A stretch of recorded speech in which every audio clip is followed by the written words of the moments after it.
Halo semuanya, perkenalkan nama saya Joseph Anastia Banaga. Saya adalah mahasiswa Teknik Informatika dari Universitas Buana Perjuangan Karawang. Kali ini saya akan menjelaskan yaitu proyek mengenai machine learning dengan topik prediksi penyakit jantung menggunakan support vector machine atau yang kita kenal biasanya dengan singkatan SVM.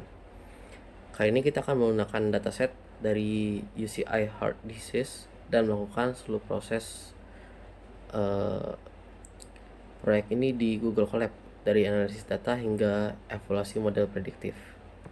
Nah, tujuan utama dari proyek ini ialah untuk membangun sebuah model machine learning yang dapat memprediksi kira-kira apakah seseorang menderita penyakit jantung atau tidak berdasarkan data medis seperti tekanan darah, kadar kolesterol, detak jantung maksimal, dan lain sebagainya.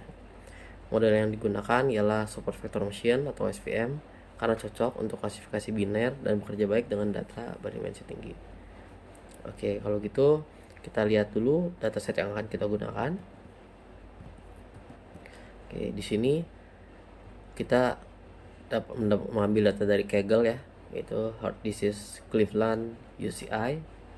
Nah, sebenarnya data ini sudah ada di post di Kaggle, cuma ada sedikit kesalahan ya, seperti yang didiskusikan di link ini.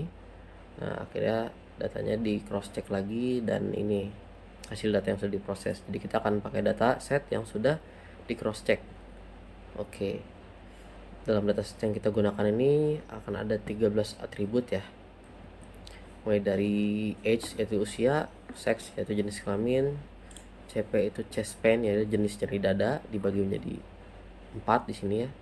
Ada thresh BPS tekanan darah saat istirahat, lalu CHOL ini singkatan dari kolesterol ya. Ada TALAK yang yaitu detak jantung maksimum, dan eksang atau yang artinya adalah anggina akibat olahraga, dan target sebagai label.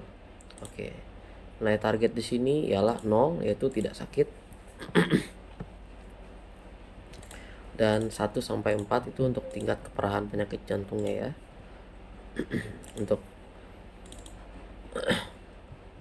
oke.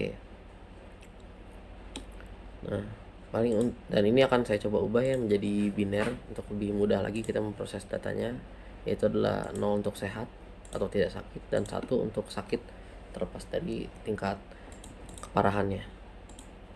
Oke, langsung aja kita cek di sini model yang sudah kita bikin.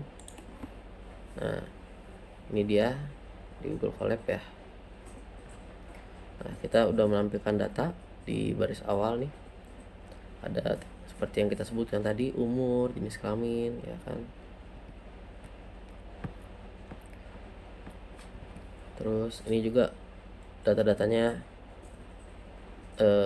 ini data yang sudah dinormalisasi ya, yang sudah diubah jadi angka gitu agar bisa diproses di model machine learningnya. Karena kalau misalnya masih bentuknya string kayak tadi, misalnya jenis kelamin misalnya man and woman gitu kan, chest pain-nya tadi masih kategorinya dalam bentuk string gitu, masih belum numeric gitu, itu susah diprosesnya. Jadi kita ubah dengan numeric biar bisa menggunakan standar scalar ya. Nah, di sini kita seperti biasa membuang data yang memiliki baris 0. Lalu kita bisa melihat di sini ya korelasi antar fitur menggunakan fitur heatmap, dan di sini terlihat bahwa fitur seperti CP ini dan talak serta eksang ini punya pengaruh yang kuat ya terhadap diagnosis penyakit jantung.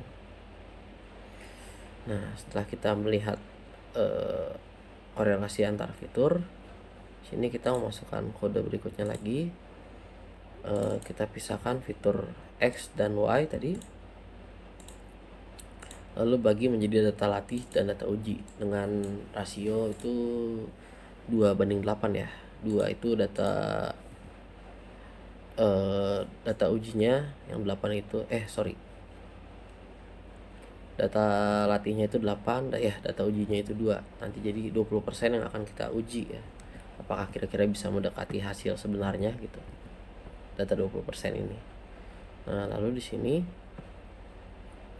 kita latih model SVM-nya itu dengan kernel linear ya. Jadi SVM di sini akan mencari model terbaik itu yang dengan misalkan dua kelas, yaitu tadi antara sakit dan tidak sakit gitu, sakit jantung atau tidak gitu. Nah, untuk itu modelnya sudah dibuat. Sekarang kita lihat performa model kita itu dengan menunjukkan akurasinya, seberapa sering prediksi benar, dan melihat conversion matrix untuk menunjukkan true positif, false positif, dan lain-lain, dan classification report untuk menampilkan precision, recall, dan F1 score. Nah, sini kita lihat akurasinya 0,88 ya, cukup baik untuk model yang kita gunakan ini, berarti sudah sangat bagus ya akurasinya di 0,88. Dan di sini ada nilai precision, recall, F1 score yang cukup tinggi ya. Di sini juga untuk klasifikasi 0 dan 1. Dan itu adalah sakit dan tidak sakit tadi.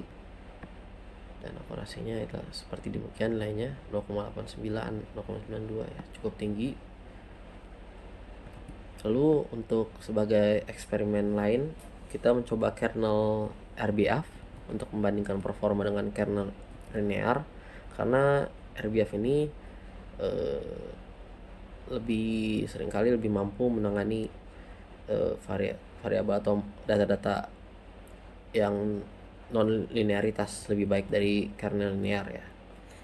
Gitu. Dan kita lihat akurasinya juga sepertinya sama aja ya, 0,88, 333 juga.